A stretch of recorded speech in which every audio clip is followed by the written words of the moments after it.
Ok, boa noite. A partir desse momento, iniciamos nossa gravação e passo a palavra para o reverendo Aguinaldo.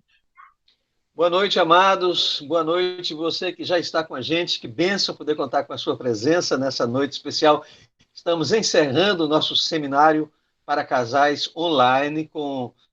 Foram 3 noites maravilhosas. Hoje encerrando com essa noite especial, com a presença do reverendo Erickson.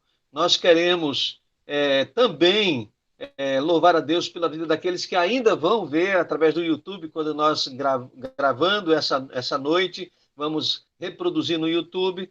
Então, queremos que você seja abençoado por esse tempo precioso de reflexão à luz da palavra de Deus. E a gente tem sempre começado com uma música relacionada ao tema que a gente vai desenvolver. E o tema de hoje vai falar um pouco sobre o universo mais significativo de viver a verdade do Evangelho, como viver o Evangelho de maneira plena. E a música que a gente vai ouvir hoje é uma música de Aline Barros, Santidade. Vamos lá.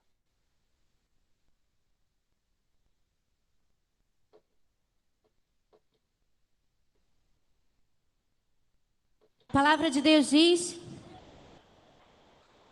que sem santidade ninguém verá o Senhor, ninguém verá Deus. Por isso Deus te chama para uma vida santa, uma vida reta, uma vida íntegra. Seja fiel ao Senhor Jesus. Levanta suas mãos e diga para o Senhor: o meu melhor te darei, Senhor.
Vamos cantar juntos. Diga pro Senhor: o meu melhor quero te dar e derramar aos teus pés, ser tua imagem e ser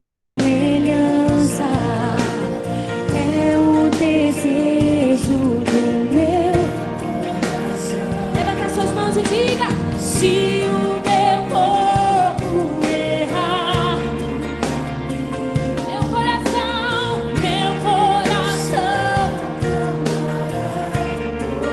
abraça-me, Senhor, abraça-me com tua misericórdia, vem me envolver, tua face quero ver.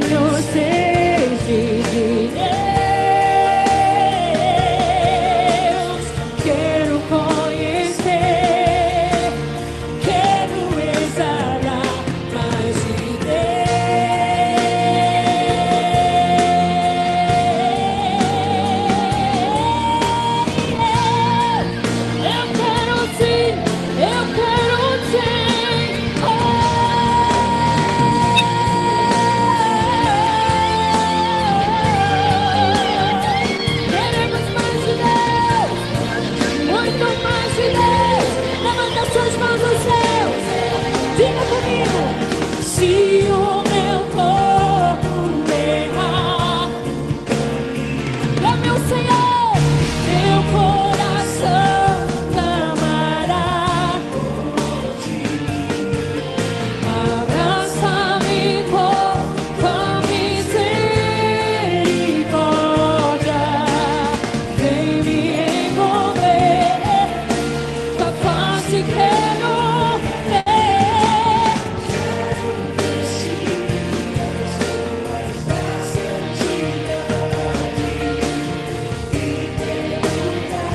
Assim tenho sede de Deus, quero conhecer, quero exalar mais de Deus.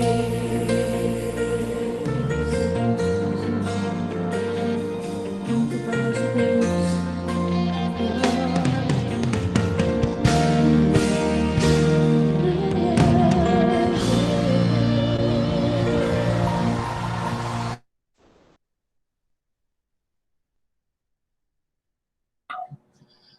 A graça e a paz do Senhor Jesus, todos os irmãos que já estão reunidos nos seus lares para esse tempo. O pastor Erickson já está conosco aqui também, damos os bem-vindos a ele. E nós vamos proceder uma leitura bíblica. Se você tem a Bíblia aí perto de você, ou até o aplicativo do celular, caso você não esteja participando pelo celular, então abra aí na primeira carta aos Coríntios, capítulo 13, texto clássico acerca do amor.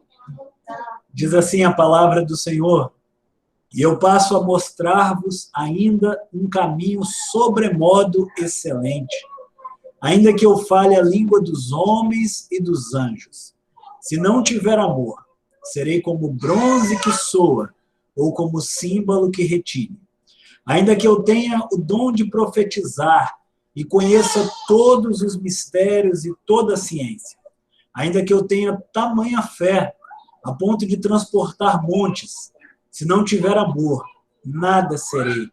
E ainda que eu distribua todos os meus bens entre os pobres, e ainda que entregue o meu próprio corpo para ser queimado, se não tiver amor, nada disso me aproveitará. O amor é paciente, é benigno, o amor não arde em ciúmes, não se ufana, não se ensoberbece, não se conduz inconvenientemente, nem procura os seus interesses, não se exaspera, não se ressente do mal, não se alegra com a injustiça, mas regozija-se com a verdade. Tudo sofre, tudo crê, tudo espera, tudo suporta. O amor jamais acaba. Mas havendo profecias, desaparecerão. Havendo línguas, cessarão. Havendo ciência, passará.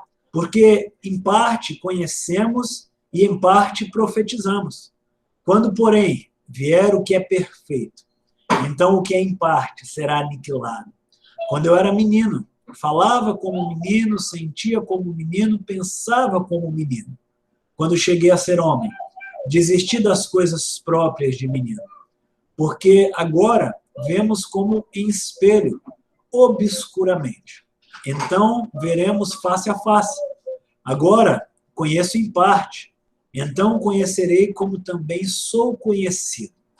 Agora, pois, permanecem a fé, a esperança e o amor. Estes três, porém, o maior destes é o amor. Amém, queridos.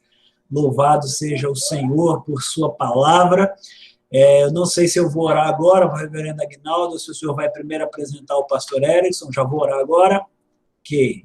Então vamos orar, colocando esse tempo, que desde segunda-feira foi uma bênção.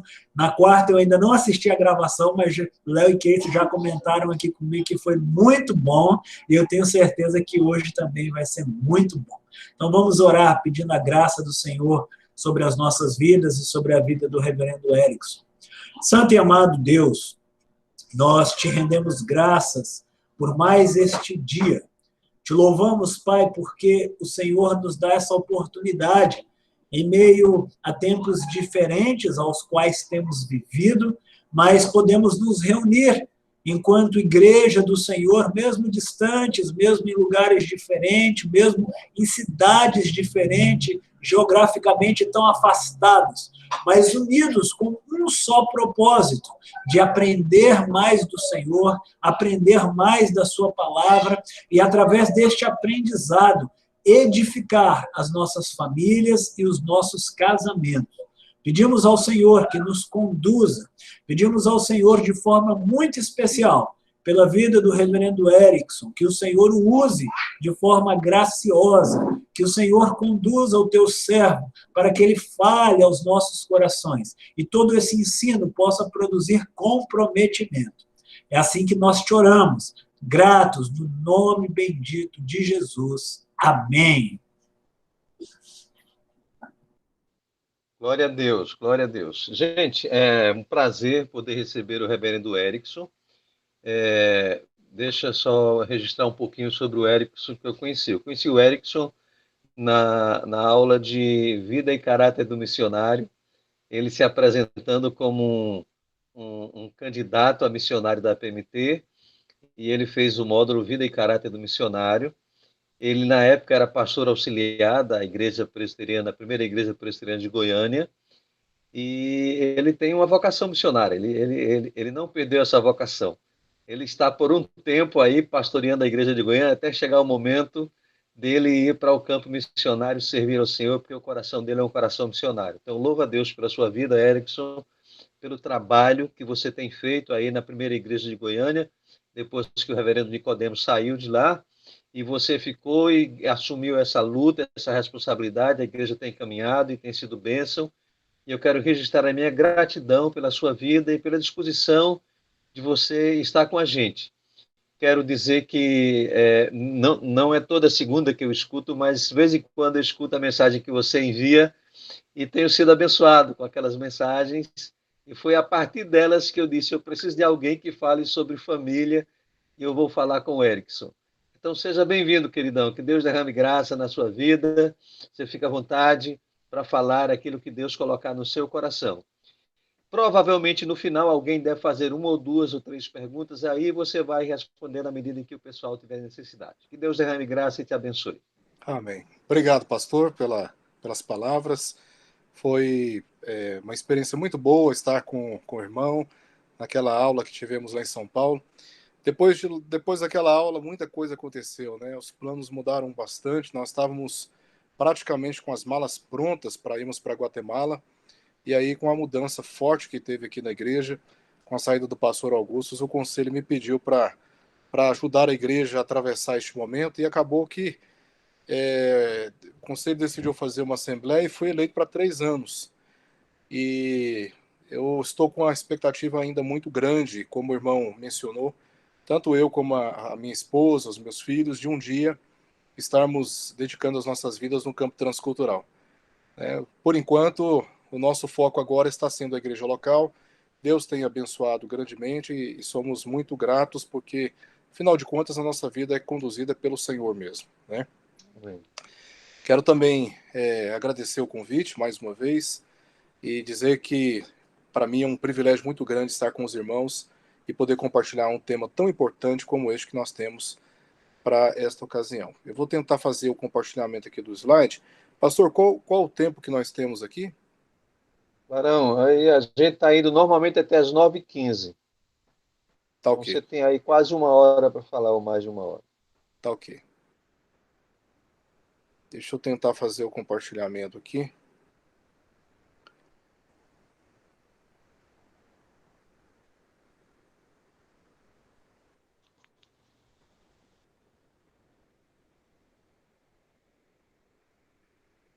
Bom, eu cliquei aqui em você está apresentando, aí abriu uma tela. Não me deu opção aqui de de procurar. Deixa eu ver se eu acho aqui.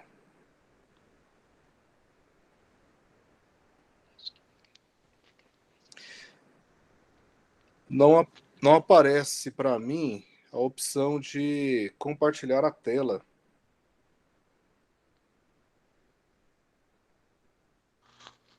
Daniel, diz aí alguma coisa, Daniel.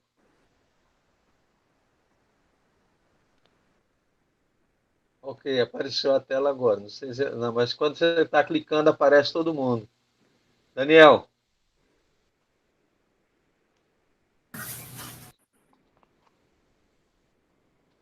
Oi, pastor Erickson. É porque é o Sim. seguinte, o senhor tem que marcar, quando o senhor colocar em apresentar, Certo. o senhor já vai estar com a apresentação do PowerPoint aberta e já no modo apresentação, certo?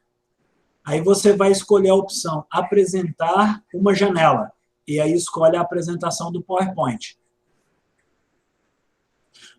A única dificuldade é que você não vai conseguir nos ver enquanto você vê a sua apresentação. Se você preferir ficar olhando o pessoal da sala, o senhor pode mandar essa apresentação para mim e eu vou passando os slides para você. A questão aqui, eu uso o Keynote aqui, eu uso o MacBook. Perfeito. Então pronto, o senhor vai ter que fazer aí. O senhor já deixa a apresentação aberta, já como se estivesse apresentando.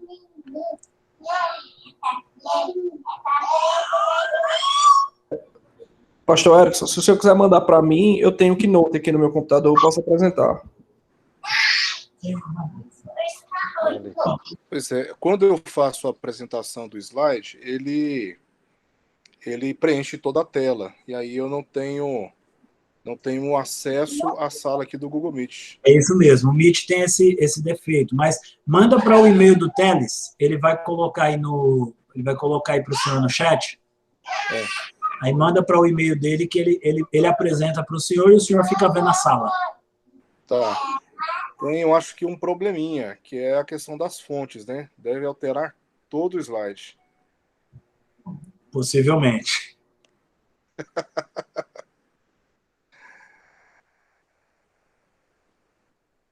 A única opção aqui é clicar apresentar agora. Essa é a opção. Isso é por aí. Se o senhor também quiser, porque eu não sou habituado com o Macintosh, mas no Windows eu tenho a possibilidade de apresentar e ficar usando Alt Tab, aí eu alterno janela, aí eu olho a sala. Aí eu dou Alt Tab, alterno para outra janela e vejo os slides. É uma opção também, se o senhor tiver alguma opção aí. O Teles está dizendo que também tem Keynote, então ele acredita que não vai ter problema com as fontes, não. Keynote. Bom, vou enviar aqui para ele, então.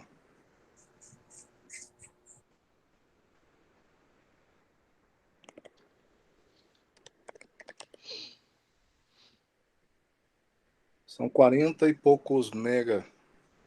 Se tiver uma internet boa, vai rapidinho. Ele trabalha com esse negócio de internet aí, a internet dele já deve estar para lá de 1 giga.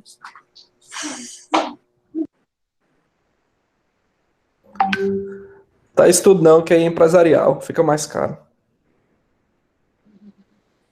E-mail enviado.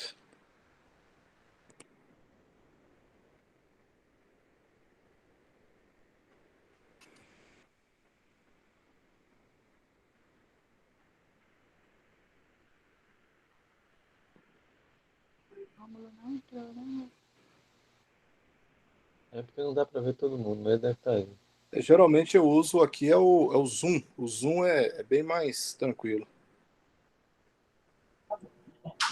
O Zoom você consegue visualizar os slides, né? Nós fizemos a opção pelo Meet, porque dispensa a instalação de aplicativos, né? Mesmo que você não tenha qualquer aplicativo instalado, você consegue assistir. Isso poderia facilitar a vida de algumas pessoas. O e-mail chegou, Teles? Chegou, pastor, eu estou abrindo aqui para apresentar. A joia. Botando mais perto. Esse pessoal com esses computadores sofisticados, Macintosh.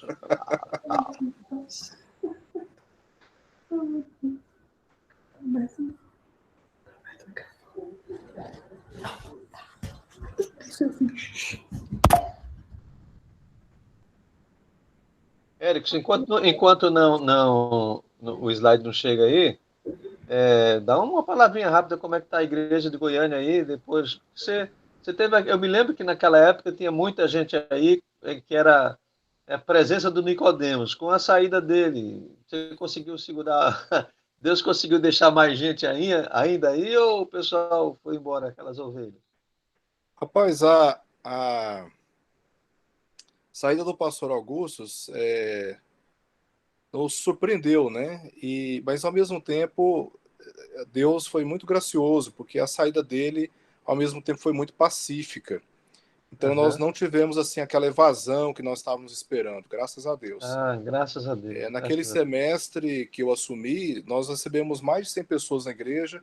De lá para cá, nós estamos recebendo uma média de 50 pessoas por semestre. Que bom, graças a Deus. A Que bom. igreja continua crescendo financeiramente também, está alegre, está tudo em paz. Isso foi uma Ótimo. surpresa para todos nós, né? Porque como eu estava com as malas praticamente prontas para ir embora para Guatemala, e fui pego assim meio que de surpresa, né? Já atravessando a fronteira quase. Mas a graça de Deus tem sido realmente muito grande, tem nos abençoado aqui bastante. Ok, Teles, deu certo aí? Me diga se vocês conseguem ver aqui. Só um No começo você colocou, eu vi. Agora ele não está aparecendo, eu não estou vendo, não. Não sei que o Daniel está vendo, o Érico. Me digam se conseguem ver agora. Agora sim, estou vendo. Pronto. Pronto. Aí pode passar. Fazer uma abordagem aqui a respeito da igreja, da família, né? Pode passar.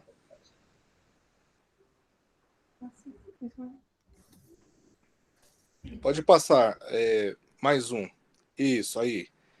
Então, os avanços e conquistas do ser humano nas diversas áreas do conhecimento não garantiram a superação dos problemas básicos de relacionamento dentro de casa. E isso é uma evidência que está diante de todos nós. A vida familiar, ela é importantíssima e indispensável para todos, porque é nela que nós construímos a nossa identidade e a escala de valores mais fundamentais, morais e religiosos. Apesar de todos os avanços e toda a organização da sociedade, a gente percebe aí, né, pela própria vacina, como em tão pouco tempo a vacina foi produzida. A tecnologia bastante avançada e o mundo em constante transformação, mas ainda assim nós temos problemas sérios dentro de casa, né? E isso tem, de alguma forma, afetado profundamente a nossa vida. A vida familiar, ela é um berço no qual nós nascemos, crescemos e aprendemos a lidar com todos os demais níveis de relacionamentos e responsabilidades que temos neles, de acordo com aquilo que nós herdamos da vida familiar. Então é na família que nós construímos a nossa vida, os nossos valores, e é a partir da família que nós saímos para lidar com todas as responsabilidades da vida. Caiu aí, né?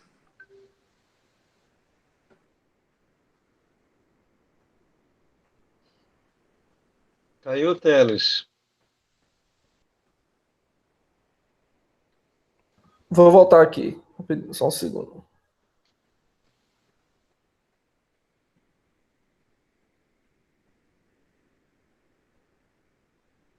Um outro caminho é deixar o slide e seguirmos aqui Isso. Ok, vamos lá. Isso. Por isso, é inegável que a vida em família tem tudo a ver com o nível de qualidade da nossa vida em comunidade, igreja e sociedade em geral. Sendo assim, é na família que temos o maior dever de ensinar e aprender o evangelho, cuidando das relações mais importantes. A vida da igreja, a vida da sociedade em geral, depende da qualidade da nossa vida em família. E é justamente neste cenário, neste contexto, que o evangelho precisa ser ensinado. Paulo disse que o aspirante à liderança, por exemplo, liderança eclesiástica, deve dar provas de que governa bem a própria casa, criando os filhos sob disciplina com todo respeito, e reivindicou esta lógica. Se alguém não sabe governar a própria casa, como cuidará da igreja de Deus? Então, o pensamento de Paulo é bastante simples. Pode passar? E também determinante. Se a pessoa não consegue liderar um pequeno rebanho, não conseguirá lidar ou liderar com um grande rebanho ou com uma grande responsabilidade. É na família, portanto, que nós encontramos o nosso principal campo de provas para os maiores desafios da vida. Dentro de casa é que nós somos provados. Homens, mulheres, filhos. Este é o nosso campo onde somos testados, onde passamos por provas, onde somos treinados. E o grande objetivo da nossa vida é de sermos aprovados primeiramente dentro de casa. Este é o pensamento de Paulo. Se nós não formos aprovados dentro de casa, nós teremos uma imensa responsabilidade, uma imensa dificuldade para lidarmos com responsabilidades fora de casa, no tocante às nossas relações. Por isso, maridos devem amar fielmente as suas mulheres, essas devem ser submissas e respeitosas para com eles, e os filhos obedientes aos seus pais. Isso é uma síntese daquilo que Paulo ensina em Efésios 2, capítulo 5, verso 22, até o capítulo 6, verso 3, sendo estes os propósitos centrais que Deus estabeleceu para a família, a bem do testemunho da glória de Cristo. E quando a gente fala sobre família, nós estamos mexendo com as nossas vidas de uma maneira bastante profunda por vários motivos. Primeiro, porque existem novos conceitos, né? Ou para nós estão sendo revelados novos conceitos de família. A morte do Paulo Gustavo, que é uma personalidade pública, reacendeu toda essa discussão na sociedade sobre o conceito de família, né?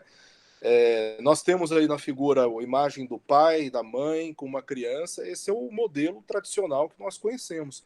Agora, nós sabemos que a sociedade ela tem ousadamente enfrentado novos modelos de família, né? Eles chamam de família, né? Homem com homem, mulher com mulher. Então, quando a gente fala de família, nós rapidamente chamamos a atenção de todo mundo, por causa justamente desses novos conceitos que existem na sociedade, né? E além disso, nós temos esse padrão tradicional, né? Marido, mulher, filho, mas sabemos de muitos outros modelos familiares que estão presentes hoje na sociedade. Mãe, por exemplo, que morre e o pai fica com os filhos, mãe solteira com os filhos, a figura do avô, a figura da avó dentro de casa. Existem muitas realidades familiares hoje em dia, e quando a gente fala de família, nós estamos mexendo com o interesse de todo mundo, né? Então, um outro aspecto, porque falar de família mexe tanto com o interesse das pessoas nos nossos dias, é por causa de interesses econômicos, né? Existem casamentos que são estabelecidos por causa de interesses econômicos e existem casamentos que são desfeitos por causa de interesses econômicos, né? Então, está envolvido na vida familiar também interesses econômicos. Uma outra razão, porque tocar neste assunto de família mexe com o interesse de tanta gente, é por causa desta necessidade de felicidade pessoal. Muitas pessoas pensam que elas só serão felizes se elas se casarem e se elas tiverem filhos, né? Então existe aí um interesse de se casar por causa dessa busca de uma felicidade pessoal. Uma outra razão, porque esse assunto toca e mexe com tantos, pode passar, por favor? São as memórias que nós produzimos uns com os outros, né? Eu sou casado com a minha esposa há mais de 20 anos e durante todo este tempo eu produzi com ela memórias muito marcantes. Então, quando fala de família, rapidamente me lembro da minha esposa, me lembro dos meus filhos, e porque eu tenho um álbum de fotografias, tenho histórias vividas com todos eles, e isso mexe muito com a gente. Outro motivo é a afirmação de valor, né?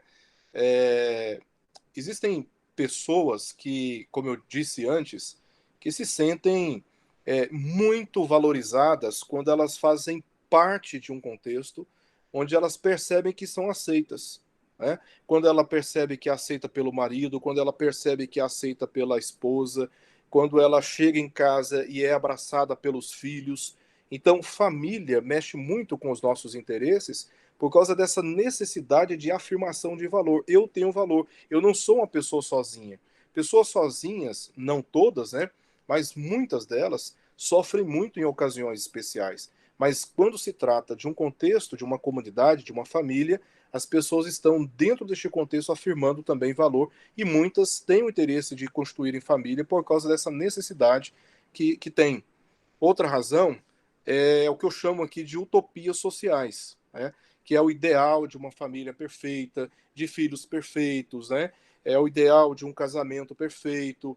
Existem muitas utopias relacionadas com o casamento, com a vida familiar, e tudo isso mexe também com o interesse das pessoas. Outro motivo é a satisfação pública. Se eu não me casar, serei discriminado. Se eu não tiver filhos, serei discriminado. Então eu preciso, de alguma forma, dar satisfação para a sociedade de que eu estou andando nos mesmos moldes de todos, né? Tem muitas pessoas que têm um interesse pela família por uma necessidade de dar satisfação aos outros. Outro motivo por que isso mexe tanto conosco, esse tema da família, é pelo legado tradicional, né? O que a gente fala, por exemplo, de família, né? A gente sempre lembra dos nossos pais, lembramos dos nossos avós, e como eles, de alguma forma, formaram o nosso caráter, nos deram, né? Nos permitiram receber, por tradição, valores morais, hábitos, perspectivas a respeito da vida.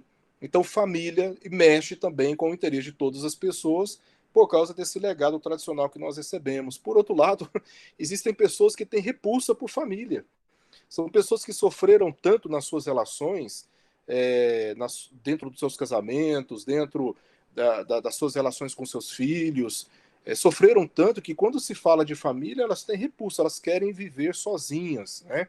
Querem curtir a vida e viver a vida sem qualquer interesse por constituir família, por causa das decepções que a pessoa teve. Então, quando a gente fala de família, pessoas que sofreram e que carregam muitas mágoas, é um assunto que mexe, mas mexe negativamente por causa justamente das impressões ruins que ela acabou experimentando e tendo por causa das suas experiências pessoais.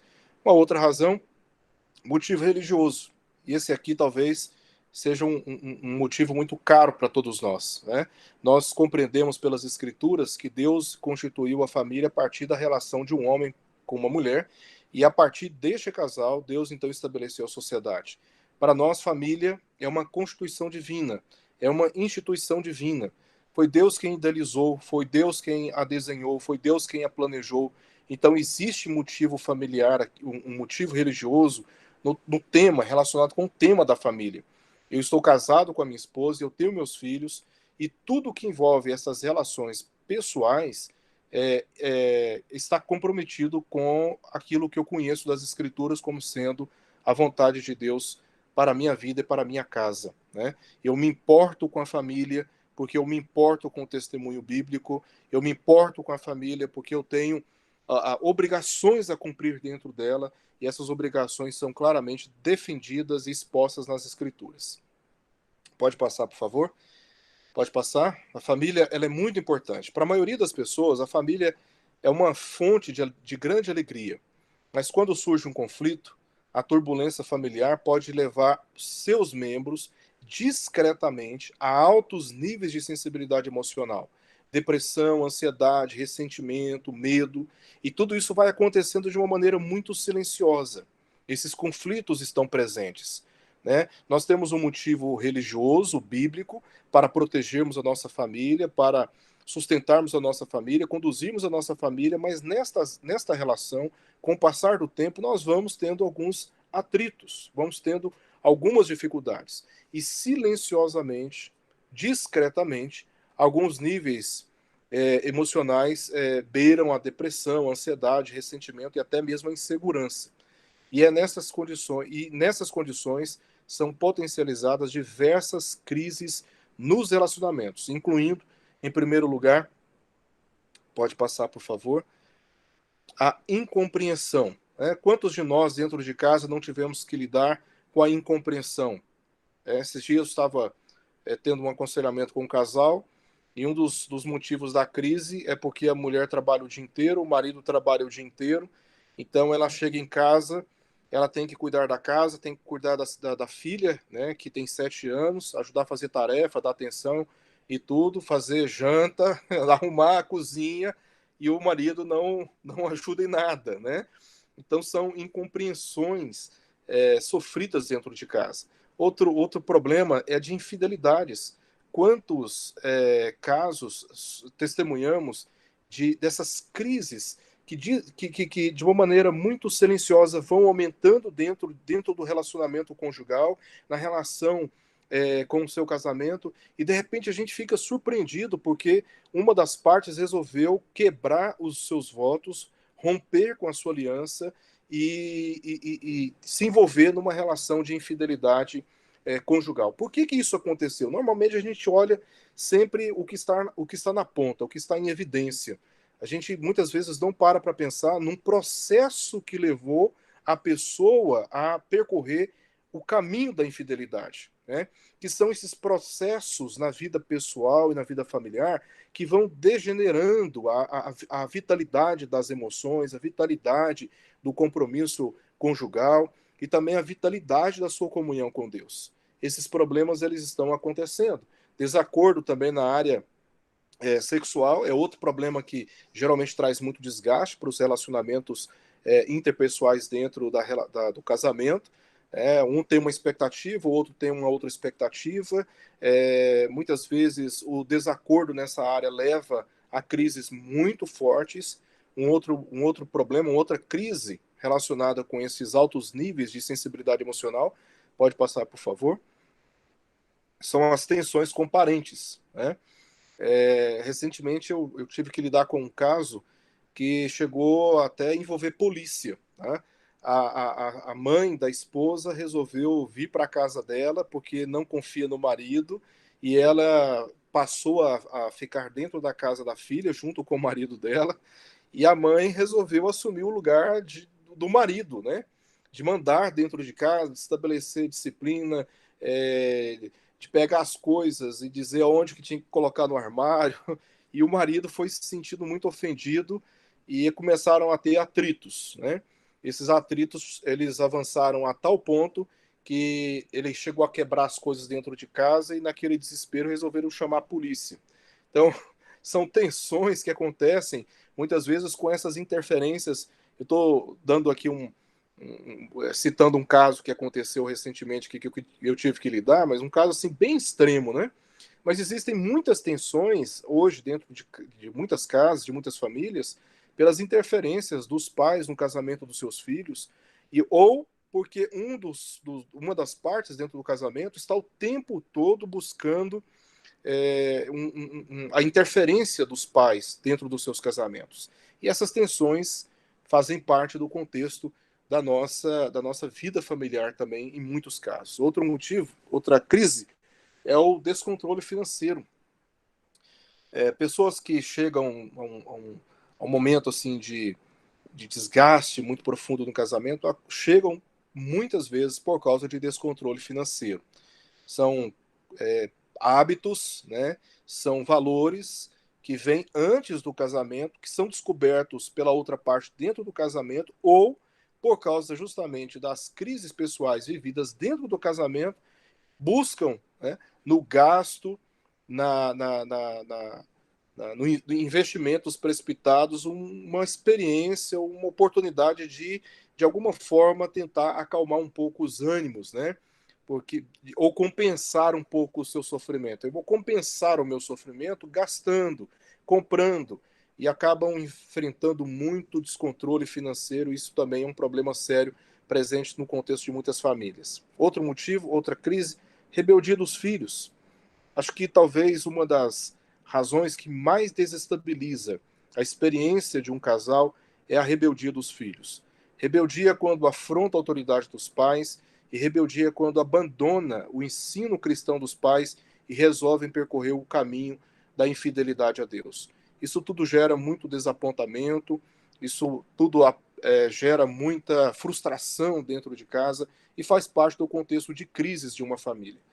Um outro motivo, a ausência, né? Outra crise que é muito comum dentro do contexto familiar. Quando o marido é muito ausente, ele às vezes não tem motivo para ficar ausente, mas ele está tão desapontado com o casamento que ele fica o tempo todo procurando motivo para não estar dentro de casa junto com a esposa.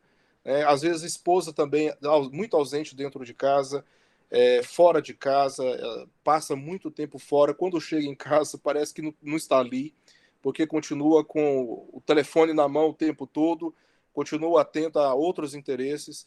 E esse sentimento de ausência, né, de solidão dentro do contexto familiar é outra crise que é potencializada por esse alto nível de sensibilidade emocional que ocorre justamente por causa de desapontamentos na experiência familiar. Uma outra crise, ofensas verbais, ofensas físicas, né?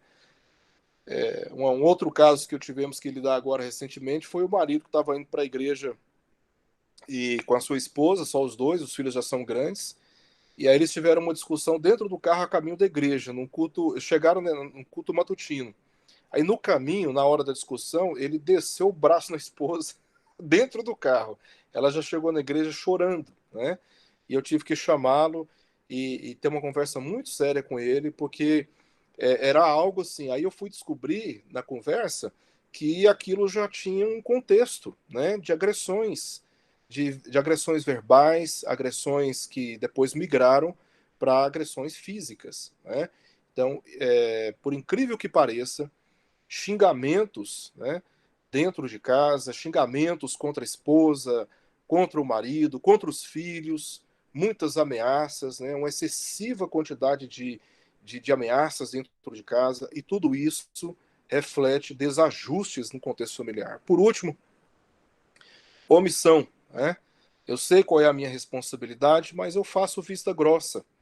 Vou deixando para a esposa assumir, vou deixando para os filhos assumirem, e vou ficando quietinho no meu canto, enquanto ninguém fala nada, eu vou deixando a coisa correr, né?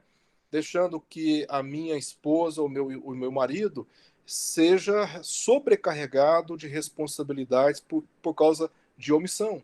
Isso tudo reflete o contexto de muita crise que presenciamos e testemunhamos num contexto familiar, e existe uma base, existe uma razão para isso. Pode passar, por favor?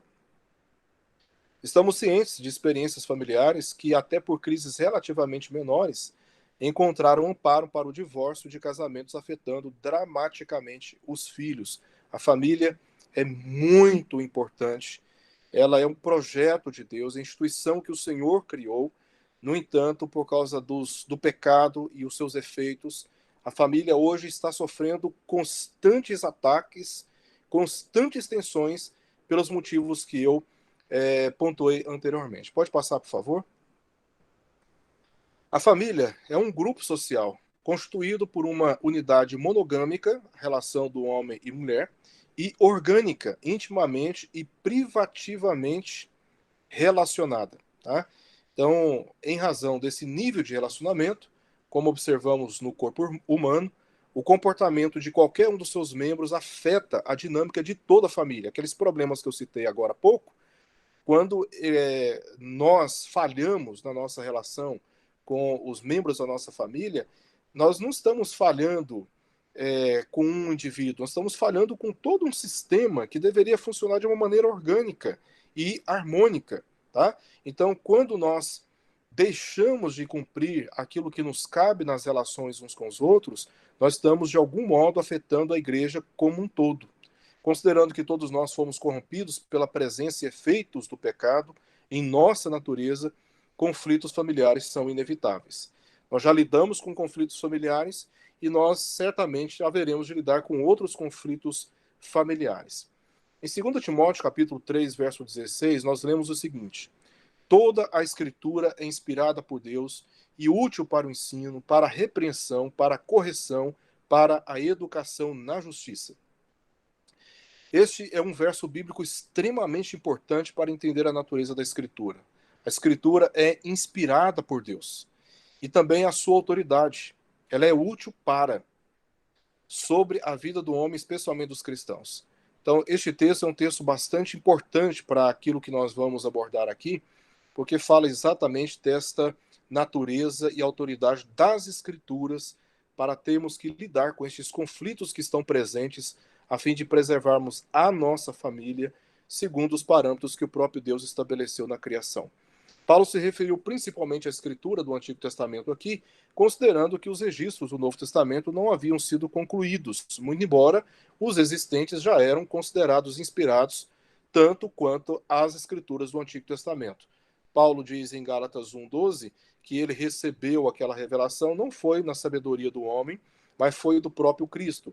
E o apóstolo Pedro reconhece os escritos do apóstolo Paulo na sua segunda epístola como sendo escritos da mesma autoridade das escrituras do Antigo Testamento. A relação de Timóteo com a escritura começou quando ainda era uma criança e aprendeu sobre ela com a sua mãe e também com a sua avó. Ele não apenas aprendeu fatos da escritura, as histórias, mas obteve segurança e compreensão da sua salvação mediante a fé. Portanto, o primeiro propósito da Escritura é a salvação. Isso está devidamente registrado no verso anterior a este que nós lemos, verso 15. O segundo propósito da Escritura é a nossa santificação. Então, nós estamos dentro de um contexto familiar onde, às vezes, parte da nossa família ainda não conhece o Senhor.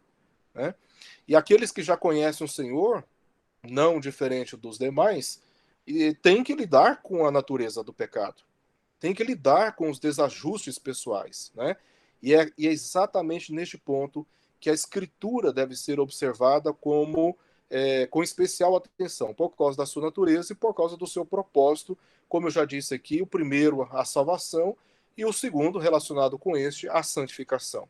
As Escrituras são o único meio pelo qual Deus se revela de modo especial ao homem com propósitos redentores.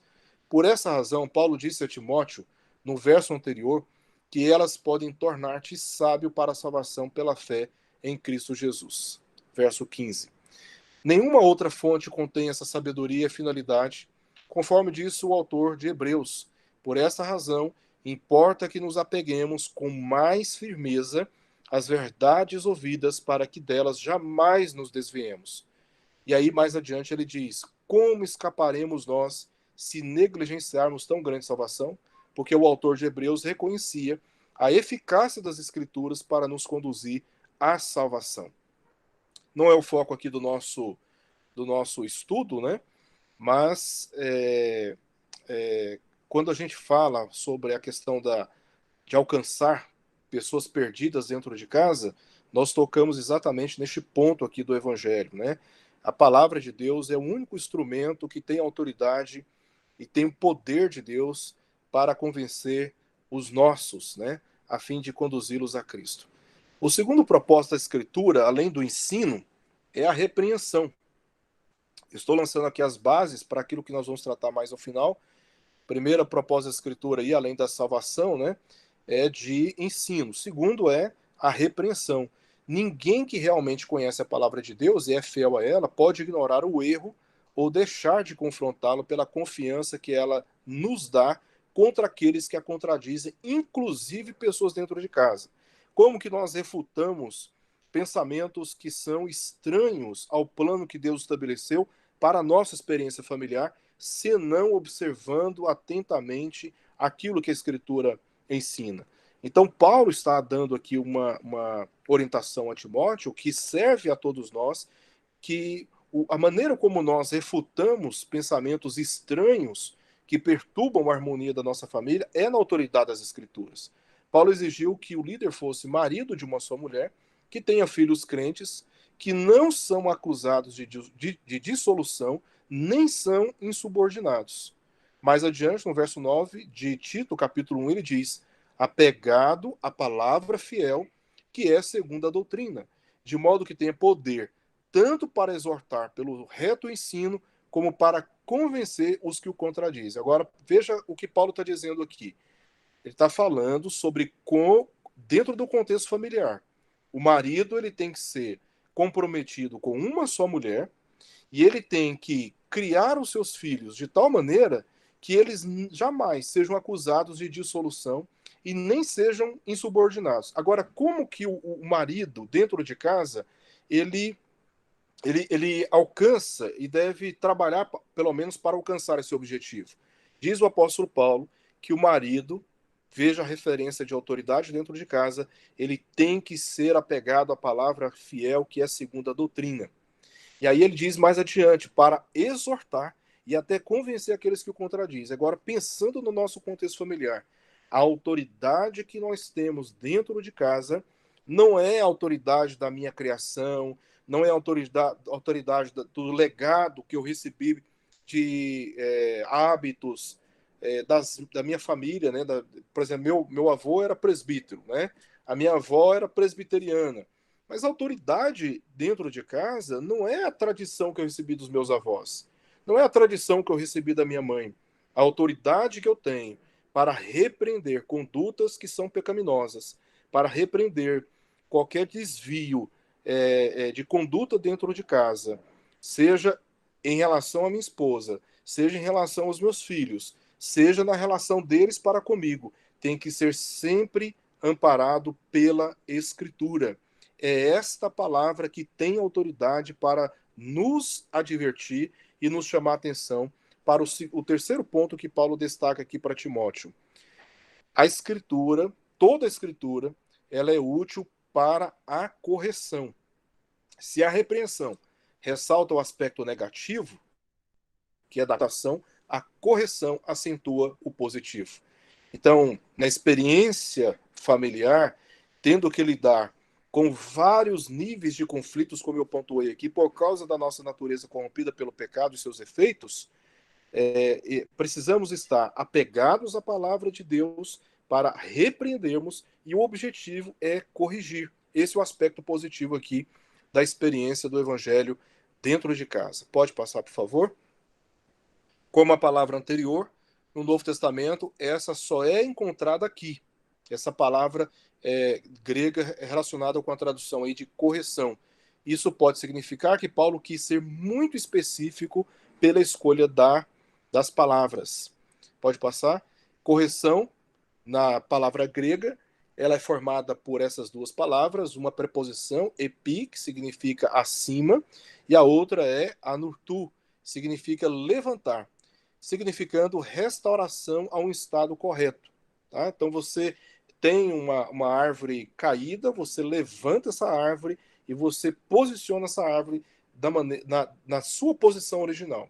Essa é a ideia que essa palavra transmite, de uma pessoa caída, mas que foi levantada. Agora veja bem, meus irmãos, quantos dentro de casa, na nossa experiência familiar, não estão passando por lutas pessoais?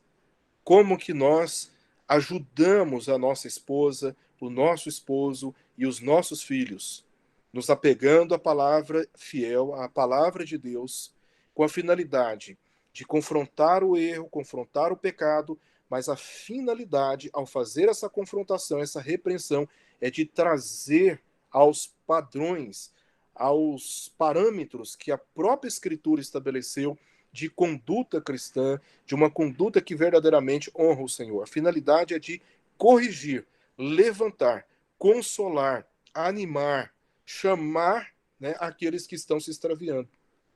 Por fim, em quarto lugar, toda a Escritura é útil também para a educação na justiça. Aquele que deseja prosperar nos perímetros da bênção de Deus, porque não existe possibilidade de sermos abençoados por Deus desobedecendo a sua palavra, e não existe, portanto, possibilidade de sermos uma família abençoada enquanto ignoramos os preceitos das Escrituras. Aquele que deseja prosperar nos perímetros da bênção de Deus deve conhecer a sua vontade normativa e se adequar a ela. Por isso, toda a Escritura ela tem autoridade para nos educar na justiça. E para esse fim, a graça de Deus, diz o apóstolo Paulo em Tito, capítulo 2, versos 11 a 12. A graça de Deus se manifestou salvadora a todos os homens, educando-nos para que, renegadas a impiedade e as paixões mundanas, vivamos no presente século sensata, justa e piedosamente. Agora, umas outras questões aqui importantes, pensando ainda nesta passagem.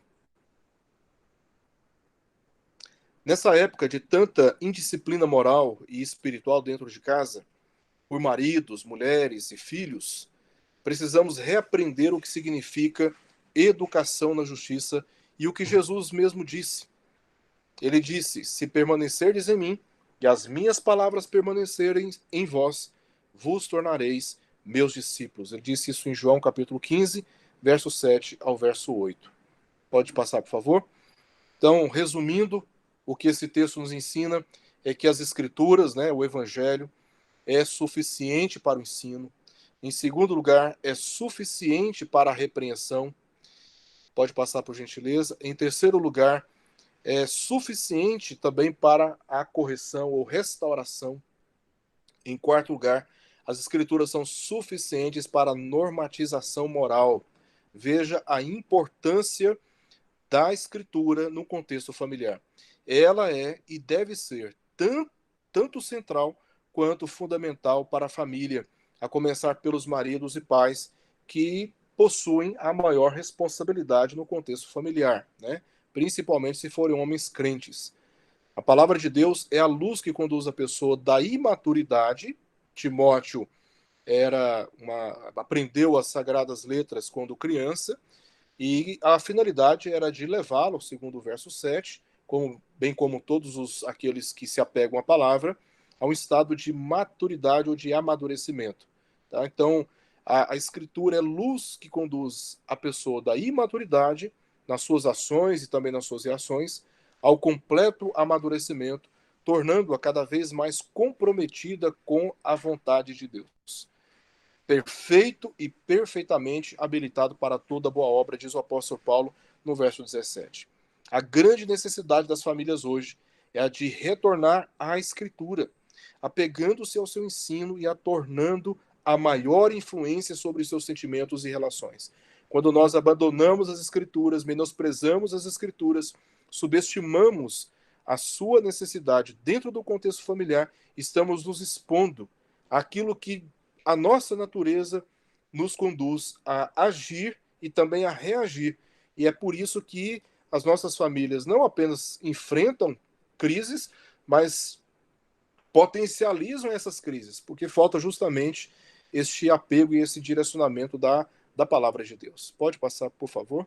Enquanto isso não ocorre, né, ou ocorre de modo muito superficial, muito irrelevante, nossas famílias estarão entregues aos cuidados deste mundo em três perspectivas. Né? A nossa natureza pecaminosa, maior vilão que nós carregamos conosco, né? Que é a nossa própria natureza, o nosso egoísmo, a nossa inveja, o nosso ciúme doentio, e tantas outras doenças aí que nós carregamos por causa dessa natureza, né? Seduções anticristãs no campo da filosofia, no campo de doutrinas, amizades, e tantas outras tentações, né?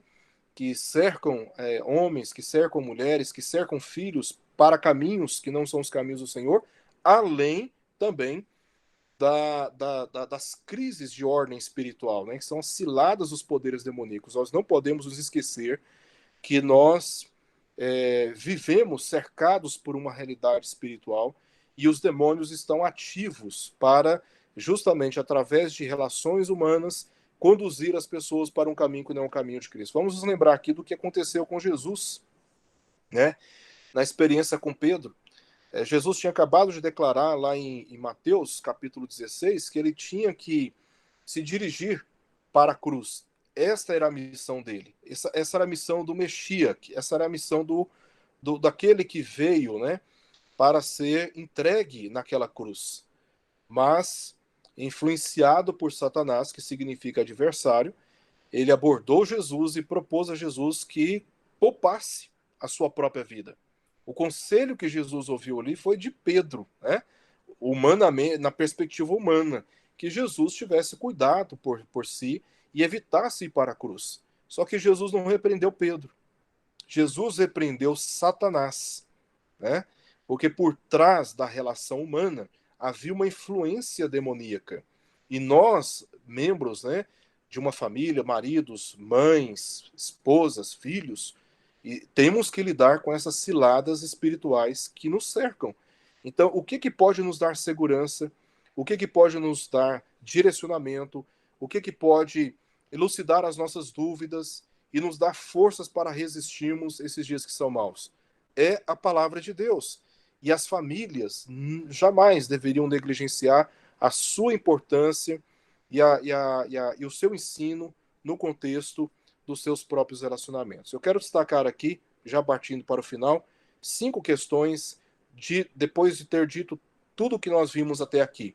Todas as definições de família, a problemática que a família tem que lidar, qual é a resposta que a Escritura nos dá, como devemos lidar, nos apegando à palavra de Deus, e agora pensando em algumas aplicações, algumas orientações aqui, tendo em vista o que já vimos, né? Eu quero destacar aqui 5 questões, para cada uma delas, 6 pontos. Primeiro, a respeito da verdade, tá? A verdade é a realidade, é a transparência. Se tem algo que nós carecemos no contexto das nossas relações familiares, é de verdade. Relações baseadas em transparência, assumir a realidade da nossa vida, né? Assumir, entender que, como um médico, né, vai tratar um paciente, a primeira coisa que o médico faz, além de te ouvir, é de te pedir os exames, porque ele precisa conhecer qual é a realidade da sua saúde. É só a partir da realidade da sua saúde, a partir do conhecimento da realidade da sua vida, que o médico vai fazer, então, a prescrição de tratamentos. Então, antes de tudo, se há algo que nós precisamos no nosso contexto familiar, é de sermos transparentes, né? Até o pastor Aguinaldo, quando ele me escreveu, ele deu lá algumas sugestões, né? E uma das coisas que ele colocou lá, eu gostei, né? De tirar as máscaras, né? Nesse contexto que estamos vivendo, tendo que colocar máscara o tempo todo, né? Trazendo para o contexto aqui das nossas relações, se tem algo que nós precisamos fazer é abrir mão de qualquer falsa aparência que nós, de alguma forma, estamos tentando manter diante do nosso cônjuge, diante dos nossos filhos, diante da igreja, diante da sociedade, e encarar a nossa realidade. Quais são os meus dramas, quais são os meus sentimentos que estão me atormentando e que estão trazendo tanta aflição para a minha vida? Eu preciso encarar essa realidade pessoal. Tá? A sabedoria depende da verdade. Nós não temos como projetar qualquer mudança na nossa vida se antes nós não encararmos a nossa própria realidade. Terceiro lugar, se a transparência não é adequada na família, não é para nenhum outro lugar. Para nenhum outro lugar. Se nós somos capazes de esconder os nossos sentimentos, de esconder os nossos planos, de esconder a nossa realidade para aquelas pessoas que são as mais importantes da nossa vida, como que vamos agir com aquelas que não são tão importantes assim? Né? Então, a família é um lugar onde a verdade precisa ser exposta. As relações precisam ser transparentes. Eu preciso conhecer a minha esposa, ela precisa me conhecer. Eu preciso conhecer os meus filhos, eles precisam me conhecer, né? Sem rituais, sem cerimônias. Eles precisam saber quem eu sou e eu preciso saber quem eles são. Nós estamos nos desenvolvendo, né? Eu não cheguei no final da vida, minha esposa também não, muito menos os meus filhos. Nós estamos num constante processo de amadurecimento, de transformações, e tudo isso desafia uns para com os outros a este conhecimento coletivo. Né? Quando a gente se assenta numa mesa para poder comer, para ter comunhão, é um momento que nós precisamos conversar. As mudanças estão em constante processo na vida dos nossos filhos e na vida dos nossos cônjuges. Né? E eu preciso conhecer, nós precisamos nos conhecer.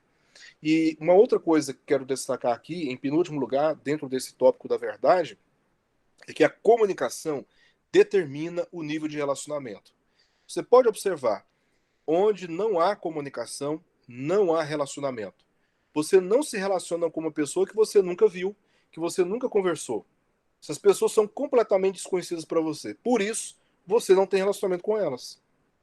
Agora, se a sua comunicação com a pessoa for uma comunicação superficial, eventual, ocasional, você tem um relacionamento superficial com essa pessoa. Porque o relacionamento ele é determinado pela medida da comunicação. Se a comunicação, se o diálogo ele for superficial, a relação também será superficial.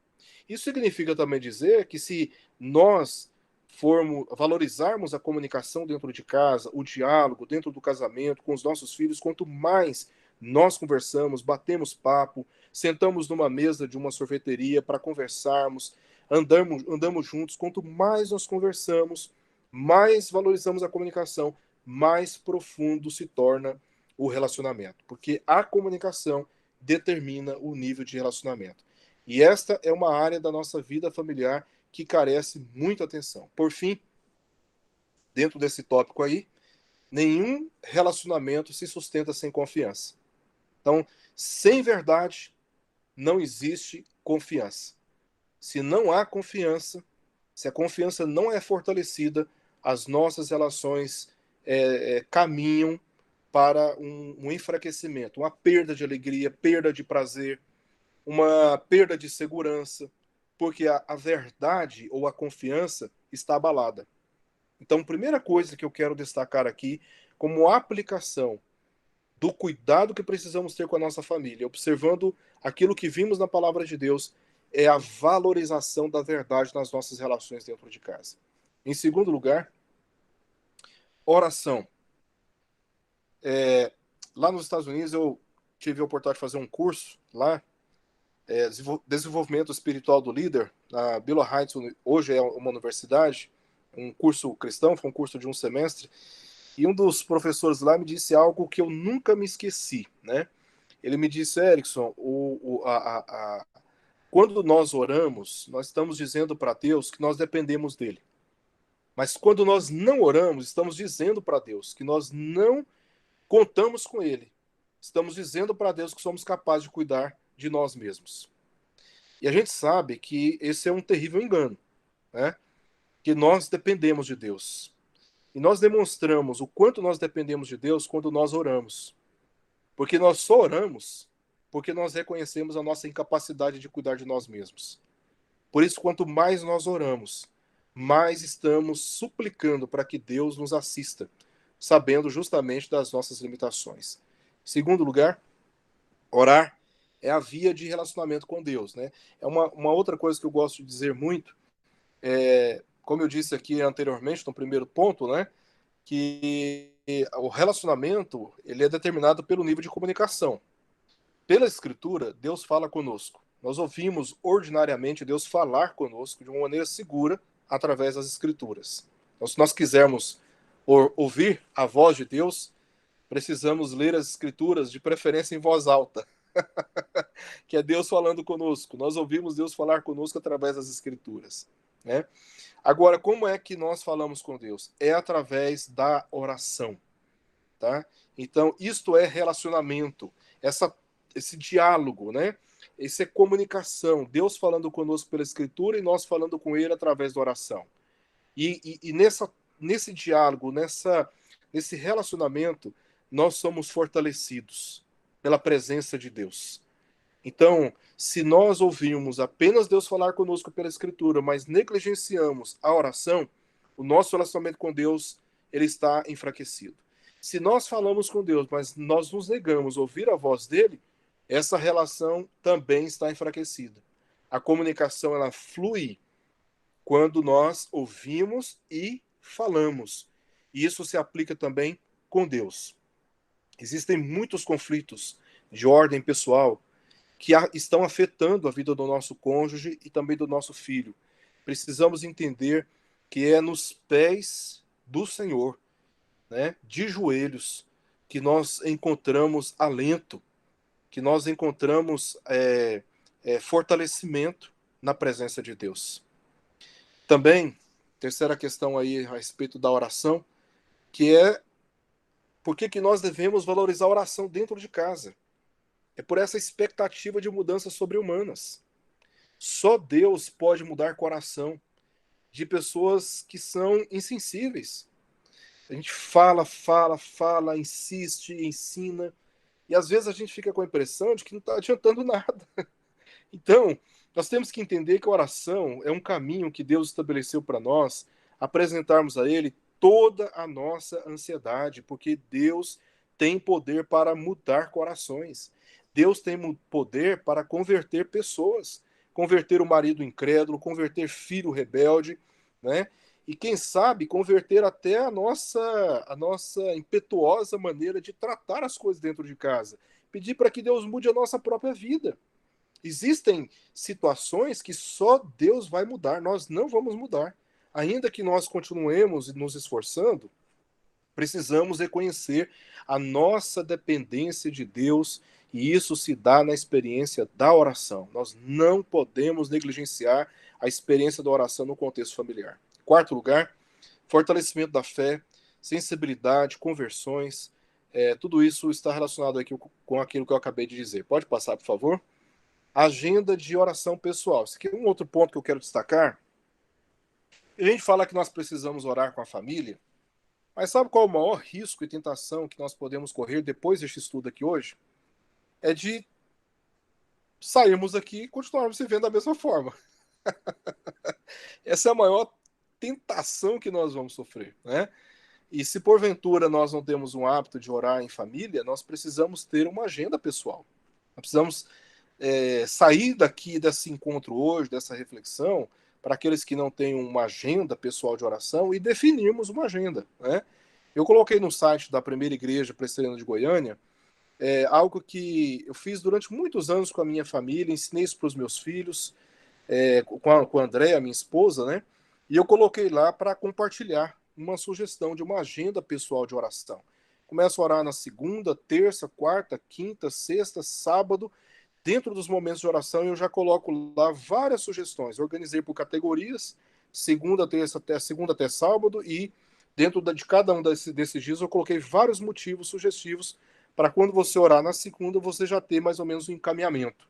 Então nós temos que transformar a experiência da oração numa experiência prática, tá? Não apenas conceitual, mas uma experiência prática, e para nos auxiliar a ter um comprometimento com a oração, nós precisamos de uma agenda, para nós termos um encaminhamento e facilitar a experiência da nossa oração, tá? Outra questão aí, por fim, momentos em família. Qual é o momento que nós estamos reservando em família para orarmos juntos? Orar com o nosso cônjuge, orar com os nossos filhos. Qual é o momento que não precisa responder, né? Mas essa é uma pergunta que nós precisamos responder para nós mesmos. Qual é o momento, ou quais são os momentos que nós estamos reservando em família para buscarmos a Deus juntos? Essa pergunta precisa ser respondida. Nós precisamos trazer a experiência da oração de uma forma bastante clara dentro do contexto da nossa casa. Terceiro ponto é o ensino, né? Confiança, tá? Nós precisamos dessa confiança. A palavra de Deus, o evangelho, ele carrega o poder de Deus. O apóstolo Paulo diz em Romanos capítulo 1, verso 16, o evangelho é o poder de Deus para a salvação, né? Confie na palavra de Deus, ensine a palavra de Deus dentro de casa. A palavra de Deus é poderosa para transformar todos aqueles que são alcançados pela palavra. Vamos ter essa confiança e vamos ensinar, né? Aqui em casa mesmo nós temos uma agenda assim, bastante intensa de ensino da palavra de Deus, né? A Andréia, minha esposa, os meus filhos, nós temos uma agenda assim, quase de segunda a domingo, né? De ensino da palavra de Deus, né? E é importantíssimo nós ensinarmos a palavra de Deus pela confiança de que essa palavra é o poder de Deus para transformar realidades. Ela é a principal necessidade da família.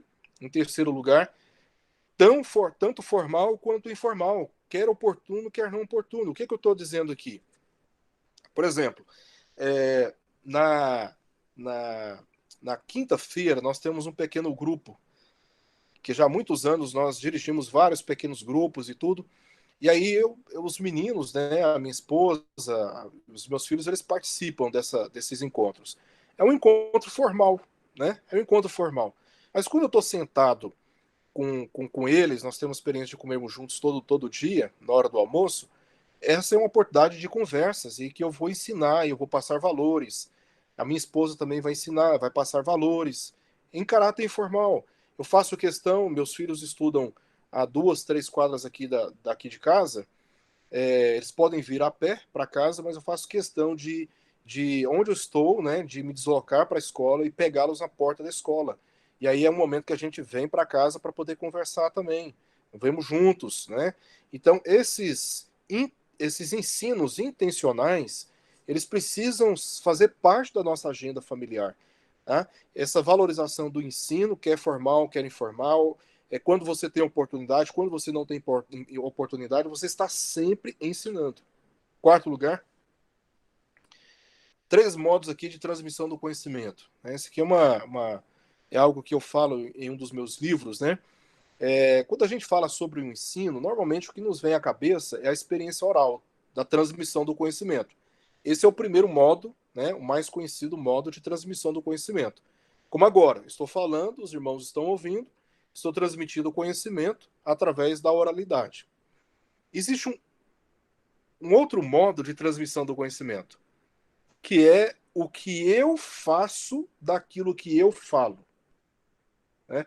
Para os irmãos que estão numa região distante do Brasil, né, em relação a mim, os irmãos só vão conhecer o que eu falo. Os irmãos não vão conhecer o que eu faço do que eu falo. Só que a minha esposa e os meus filhos conhecem.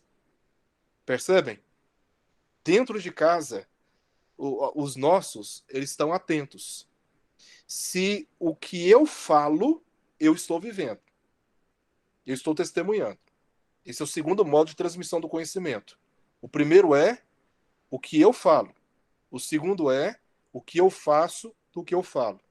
O terceiro modo de transmissão do conhecimento é o que eu sou por trás do que eu falo e faço. Não nos surpreende de maneira alguma pessoas que, de repente, na verdade, né, não é isso que eu quis dizer, que nos surpreende demais, né? Quando a gente fala, meu Deus, como isso foi possível acontecer com aquele homem? Né? Falava tão bem, tinha tanto conhecimento, né? O testemunho tão aceitável e de repente você descobre que não tinha nada a ver com aquilo, né? Um exemplo famoso que ficou agora bastante popular, né? Eu sempre fui um seguidor do Ravi Zacarias, né? Aquele apologista cristão lá da cidade de Atlanta, nos Estados Unidos. Sempre acompanhei as publicações no Twitter, livro, até tentamos trazê-lo aqui na primeira igreja há 2 anos atrás, mas a burocracia foi tão grande que nós desistimos, né? Ele faleceu, um câncer, se não me engano foi um câncer muito agressivo, não faz muito tempo, acho que foi no ano passado, começo do ano passado, e agora veio à tona, né, os inúmeros casos de abusos sexuais que ele cometia durante seu ministério. A gente fica assim, como isso pode acontecer, né? Existe uma realidade que a nossa esposa não conhece, existe uma realidade que os nossos filhos não conhecem, mas Deus conhece. Por trás do que nós falamos, por trás do que nós testemunhamos externamente para as pessoas e nos tornamos aceitáveis dentro dos grupos sociais que frequentamos, mas existe uma realidade, que é a realidade que eu tenho consciência na presença de Deus. Então, existem 3 modos de transmissão do conhecimento. E o ensino, ele deve afetar essas 3 áreas da experiência humana, né? Uma outra questão, meus irmãos, crucial, trazendo o ensino para o contexto familiar, é do culto doméstico, né? De ter semanalmente a experiência de ensinar a palavra de Deus. Homens crentes não deveriam se omitir desta responsabilidade de abrir a palavra de Deus no contexto das suas famílias, ensinar às suas esposas e ensinar aos seus filhos. A gente fala sobre culto doméstico, a gente tem muita dificuldade de saber como fazer. No ano passado, por causa desse contexto de pandemia, escrevemos um material e disponibilizamos no site da primeira igreja. Se vocês acessarem lá, vocês vão encontrar um material que foi escrito trazendo, assim, orientações muito objetivas, ensinando passo a passo como conduzir, por exemplo, um culto doméstico. Tá? É um caminho, lá eu coloquei tanto para o contexto de ensinar adultos, como ensinar também crianças dentro do contexto de casa. Tá? Então já tem lá um roteiro, um material de graça, você pode baixar e e usar, né, como uma orientação. Tá? Fica aí a indicação deste material para ajudar os irmãos. O último ponto aí é a disciplina e a perseverança, e muita atenção aqui nessa questão, né? O ensino ele tem que ser, ele não pode ser um momento. O ensino não pode ser uma experiência pontual. Não, ele tem que ser perseverante. Não adianta você, uma semana, começar animado, na outra semana você desistir. Isso vai enfraquecendo, né, a confiança dos seus em relação às suas intenções. Quarto ponto aí, sobre o pecado, irmãos. Paulo fala sobre a questão lá da repreensão, né? O problema central de cada pessoa é o pecado. O pecado está no centro dos nossos conflitos. Pode passar o segundo ponto? Ele afasta as pessoas de Deus e uma das outras. É por isso que nós temos problemas de ordem espiritual e é por isso que nós temos problemas de relacionamentos. A causa central é o nosso pecado. Não é nem o pecado do outro, não. É o nosso pecado. Né? Nós somos culpados por causa da nossa natureza pecaminosa. E a única solução que nós temos diante de nós é Cristo. Né? É o Senhor Jesus Cristo. É Ele quem nos dá a confiança de buscarmos a Deus e, na presença de Deus, experimentarmos perdão e experimentarmos a graça restauradora da nossa própria vida. Quarto, a confrontação intencional com respeito e amor. Dentro de casa, nós não podemos subestimar o pecado e o seu desenvolvimento. Nós temos que estar prontos para repreendermos as pessoas que nós amamos. Né? Me lembro da passagem de Provérbios que diz que o tapa de quem ama é melhor do que o beijo de quem odeia. E a repreensão, ela está exatamente nesse sentido. Nós não amamos o nosso cônjuge e não amamos os nossos filhos, os vendo avançando na prática do pecado, se afastando dos caminhos do Senhor, e nós não falamos nada. Nós temos que ter a coragem, com respeito, com amor, e motivados, né, para aquilo que Paulo chama de correção, de chegarmos e dizer, olha, não está certo, a coisa não pode ser assim. Nós temos que aprender a repreender e estabelecer limites, né? Filhos, como diz Salomão, que são entregues a si, vêm envergonhar a mãe. Nós precisamos de disciplina dentro de casa, de regras, né?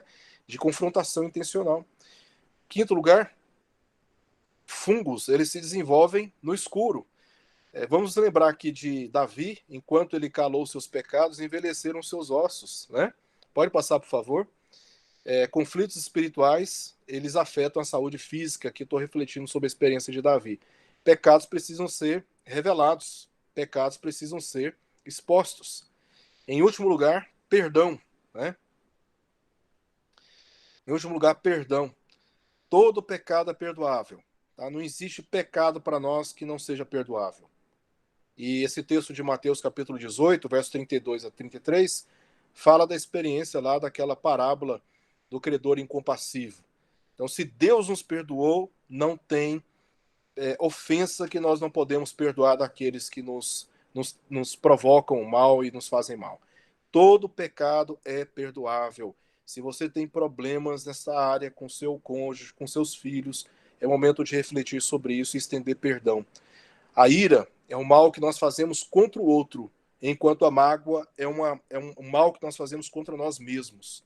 Enquanto nós nos calamos, enquanto nós não estendemos perdão, enquanto nós não tratamos, nós estamos fazendo mal, promovendo mal contra nós mesmos.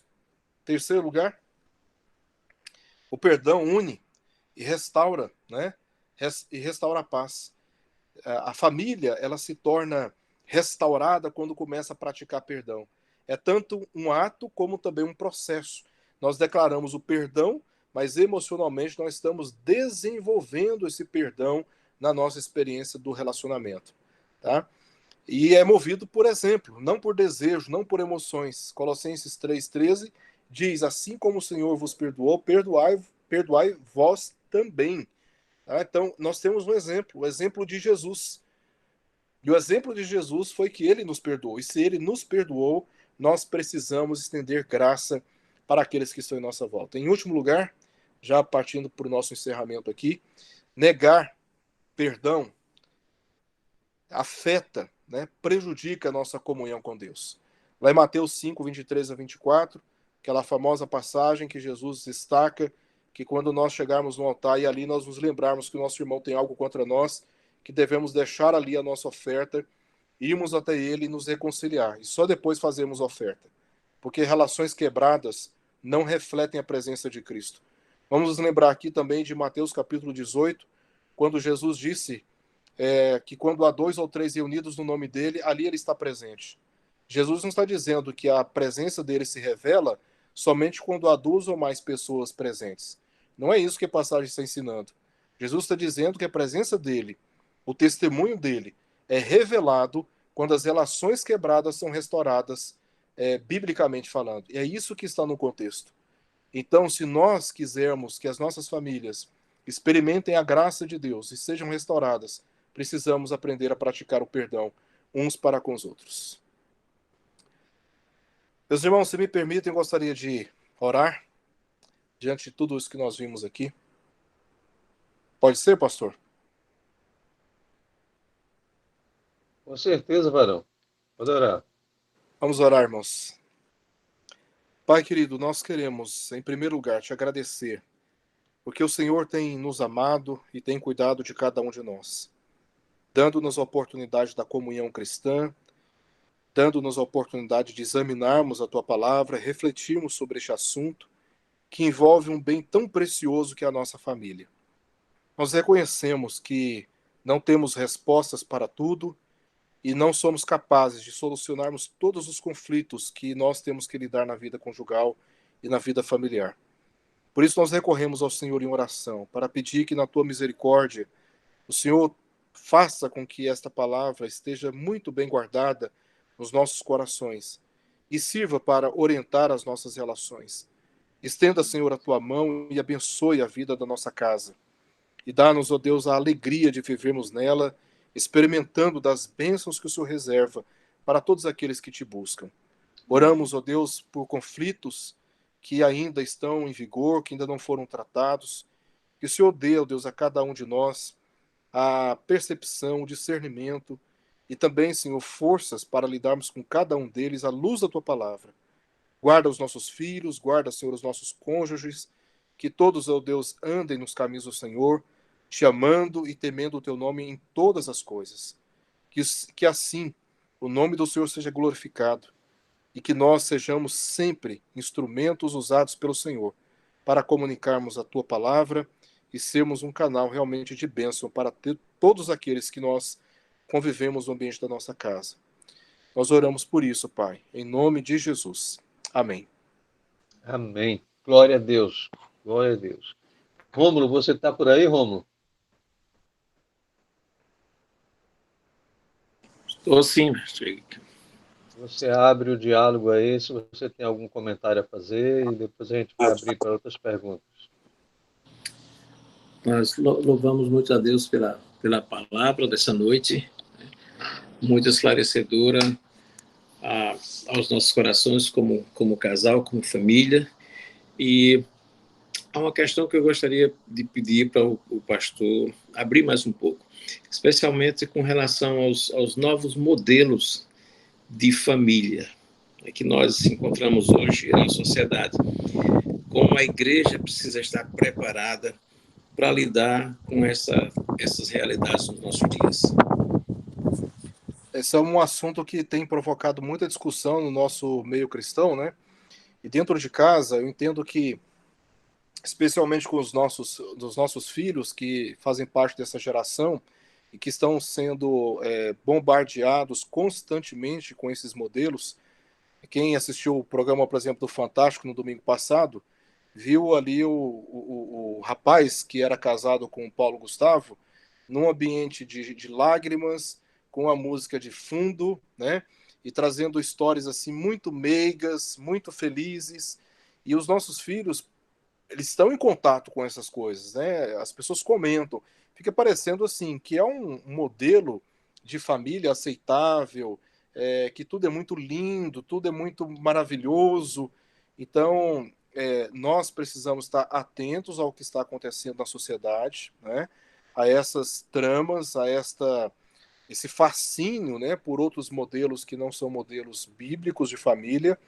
e sempre dialogando com os nossos filhos, mostrando que aquilo não é algo bom, como se demonstra pela comunicação da imprensa, ensinando os padrões bíblicos para eles, para que eles não cresçam se simpatizando. Ainda que na sociedade hoje tenhamos que ter o cuidado de respeitar essas escolhas pessoais dos outros, né? Os nossos filhos não podem crescer entendendo que isso é normal, que esse é o padrão que Deus estabeleceu, que não há nada de ruim nisso. Não, eles têm que crescer respeitando, mas entendendo que essa não é a vontade de Deus para a vida deles, né? Eu temo muito por essa geração. A gente sabe que as mudanças na história acontecem por gerações, e o livro de Juízes está aí para mostrar isso. E se nós nos calarmos diante dessa geração, deixando de ensinar essa geração, de proclamar a palavra de Deus para essa geração, eu não duvido que em pouco tempo nós teremos uma geração de filhos de crentes aceitando com normalidade relações homoafetivas, né? Ok, mais alguém quer colocar alguma observação, alguma pergunta? Eu queria, primeiramente, agradecer a Deus, né, pela palavra do reverendo Erickson, realmente uma bênção, muito ensinamento. Acho que o Gil colocou bem aí nos comentários que foi realmente enriquecedor, né? Dentre as atividades práticas que a gente vai começar cada vez mais a exercitar após esses estudos, eu fico com uma dúvida talvez muito mais conceitual, mas que eu gostaria de buscar esclarecimento. Qual seria a diferença de eu fazer um devocional com a família, que é um momento de devocional com a família, e um culto doméstico? Há diferenças? É só uma questão de termos? Eu fiquei só com uma questão, talvez seja mais conceitual. É, acho que é só mais uma questão de terminologia, né? Nós temos um documento da IPB, uma carta pastoral sobre a questão da liturgia, do culto na igreja, da Igreja Presbiteriana do Brasil, queria incentivar a leitura. Ali, o texto faz uma distinção muito didática sobre esses ambientes de culto, né? Culto público, culto dentro de casa, esse momento individual de devocional, né? Agora, trazendo para o contexto aqui de casa, a gente chama às vezes de culto, faz de devocional, né? Aqui com a minha esposa, com os meus filhos, nós temos dois momentos. Nós estudamos a Bíblia e temos um momento de oração. Nós não temos apenas os cânticos, né? Então é a nossa experiência assim. E aí nós colocamos na hora da oração, o joelho no chão, oramos uns pelos outros, né? Então é um culto que nós estamos prestando a Deus, estamos buscando a Deus juntos, né? Eu acho que é mais uma questão de terminologia. Ok, muito bem. Mais alguém? Pastor, boa noite. Boa noite, meu irmão. Realmente é enriquecedora a sua colocação. Eu observei sobre a questão da missão, quando você falou sobre a missão individual, quando Jesus tinha uma missão, né? Então, eu acho que quando nós temos a missão, a gente se despe de vaidade, a gente se despe de tudo, e a gente vai em busca desse objetivo. E se ele for compartilhado com o cônjuge, em que os dois se coadunam com essa linha, eu acho que as coisas caminham bem mais fáceis, né? Com certeza. O sinônimo de casamento é acordo. Casamento é acordo. Eles não podem andar juntos se não houver entre eles acordo. O texto lá fala da relação de Israel com Deus no momento que Israel estava sendo infiel, né? Mas o princípio que é comunicado no texto é exatamente este. Só se pode andar os dois juntos na mesma direção se houver entre eles acordo. Acordo em tudo, né? E precisam compartilhar a vida um do outro, né? Um com o outro, para andarem na mesma direção. Bom, graças a Deus. Só uma informação, Erickson. Esse casal que esse rapaz falou aí, ele está em Salvador, viu? Ah, sim. Ele não está aqui em João Pessoa, não, mas está com a gente todas as noites nessa reunião. Graças Que a Deus. joia. Que bom. Muito bom, irmãos. Mais alguém? Mais alguém? Reverendo Daniel quer dizer alguma coisa?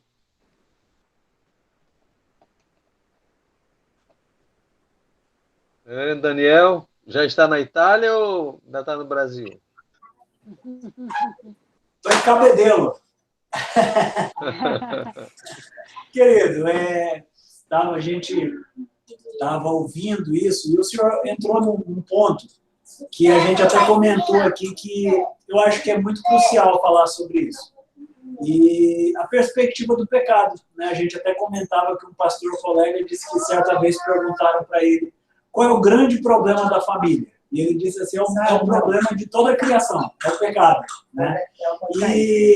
E me parece que às vezes a gente tem um pouco de dificuldades de tratar o pecado dentro de casa, né? E aí com filhos, especialmente filhos pequenos, a gente acha que eles não pecam, né, que eles não precisam ser trabalhados. Como lidar com essa questão do pecado no marido, a esposa, entre os filhos, de forma bíblica, de forma que seja de acordo com a palavra de Deus? Como a família pode lidar e tratar com esse aspecto do pecado? Nós vimos aqui, né, a instrução de Paulo sobre como a palavra tem que ser usada, né? Nós tratamos com o pecado, nós só vamos diagnosticar a natureza, os efeitos do pecado e vamos tratar se nós nos apegarmos à palavra de Deus. A palavra de Deus é o instrumento que temos para trazer luz a essas realidades, para repreender, para corrigir, para educar. Então, eu entendo que a palavra de Deus ela tem que ser aberta dentro de casa, mostrar a história da redenção, né? Desde a criação até a consumação. Criação, como Deus criou todas as coisas. Irmãos, eu não tenho dúvida alguma que muitos não entendem a história da redenção, né? É uma oportunidade que nós temos, principalmente com os nossos filhos, de falar sobre a natureza e a autoridade das Escrituras como pontapé inicial para trazer para dentro de casa a revelação de todo o plano da redenção, a criação, a queda, a redenção e a consumação de todas as coisas, né? Então, abrindo a palavra de Deus, ensinando para os nossos filhos e os convencendo da condição que eles se encontram, para que desesperadamente eles recorram a Cristo, né? Eu nunca me esqueço de um dia, meu filho mais velho hoje tem 16 anos, né? Ele tinha, acho que, uns 5 anos mais ou menos. Ele, no momento dele de oração, não, acho que 5 não, acho que ele tinha uns 7 anos mais ou menos. No momento dele de oração, de repente ele entrou na cozinha, minha esposa estava fazendo a janta, e ele entrou lá chorando, mamãe ora por mim, desesperado. Aí a André foi, abraçou, o que foi? Mamãe ora por mim, porque eu quero deixar de pecar e eu não consigo deixar de pecar, né? Então ele entrou meio que em desespero. Porque criança absolutiza tudo, né? Ele fica transitando entre os radicais, né? Então, na cabeça dele, ele amava o Senhor e ama o Senhor e ele não quer pecar. Então, assim, ele não conseguia entender que mesmo ele buscando a Deus, ele fica lidando, né? É a luta constante que o apóstolo Paulo cita lá em Romanos, né? Essa luta constante. Então, por quê? Porque desde muito cedo a gente sempre ensinou para os nossos filhos a palavra de Deus, sempre trouxe para eles o conhecimento dos danos que nós sofremos por causa do pecado, e a redenção está em Cristo, né? O que eu falei sobre a questão do perdão. Gente, perdão é uma necessidade contínua. Nós temos que estar o tempo todo sendo repreendidos e confrontados no nosso pecado. Estamos que o tempo todo exercitar a misericórdia, exercitar o perdão dentro de casa. É uma necessidade contínua, né? Não é uma experiência única, é uma experiência contínua. Até que Cristo volte, nós temos que lidar com essa natureza pecaminosa e, sem dúvida alguma, o instrumento que temos para trazer luz ao pecado e tratá-lo é a palavra de Deus. Ok, gente, olha, nós chegamos aí às 21 horas e 30 minutos, vamos encerrar. Graças a Deus, um material muito bom. O pessoal vai editar isso aí, vai colocar no YouTube para que outros irmãos possam também ser abençoados. Então, a gente quer louvar a Deus, Erickson, pela sua vida, e a gente vai estar orando por você para que Deus continue usando você aí na igreja nesse tempo de preparo para o campo transcultural, como você mesmo disse, que continua com o coração ardendo aí pela obra transcultural com a sua família. A gente louva a Deus por isso, pela sua vida e pela igreja de Goiânia, que tem sido uma igreja que investe na obra missionária também. Graças a Deus, graças a Deus. Eu só queria colocar para você o seguinte: primeiro, eu já salvei aqui o seu trabalho sobre culto doméstico. Eu vou passar para todas as pessoas que estavam nessa reunião de hoje uma cópia. Porque durante esse mês a gente está fazendo um trabalho que a gente está chamando Momento Devocional da Família, e com um esboçozinho de um culto doméstico, e todo dia a gente está colocando na mão do pessoal durante todo esse mês de maio, voltado para a família. E eu vou tomar, e peço a sua autorização para mandar, cada semana, quando você me mandar aquele áudio lá na segunda-feira que você manda, eu passar também para os irmãos da igreja, ok? Fica à vontade. Fazer isso? Pode, fica à vontade, né? Todas as devocionais, elas estão como é que fala? No site da Primeira Igreja Presbiteriana de Goiânia, né? Além dos outros canais no YouTube, tem várias devocionais gravadas lá. É uma média de 7 minutos, mais ou menos, cada devocional, 7 a 8 minutos. Às vezes tem algumas um pouquinho mais. Né? Em geral são 5 minutos, né? Assim, de forma geral. Tem uma ou outra assim, que passa, às vezes menos de 5 minutos, mas a média é essa aí, 5 minutos. Ok. Muito obrigado mesmo. Eu vou pedir para o reverendo Rômulo, que é o coordenador do Ministério com Vamos abrir as câmeras e tirar logo a foto? Sim. Você quer tirar a foto logo? Então, todo mundo sorrindo aí. Abre a câmera aí, quem está fechado, abre a câmera. Vamos dar um sorriso para Daniel fazer a foto. Junta todo mundo. Vou pedir para Tiago. Tiago, pode fazer? Posso sim, já estou preparando o clique aqui. Estamos sorrindo.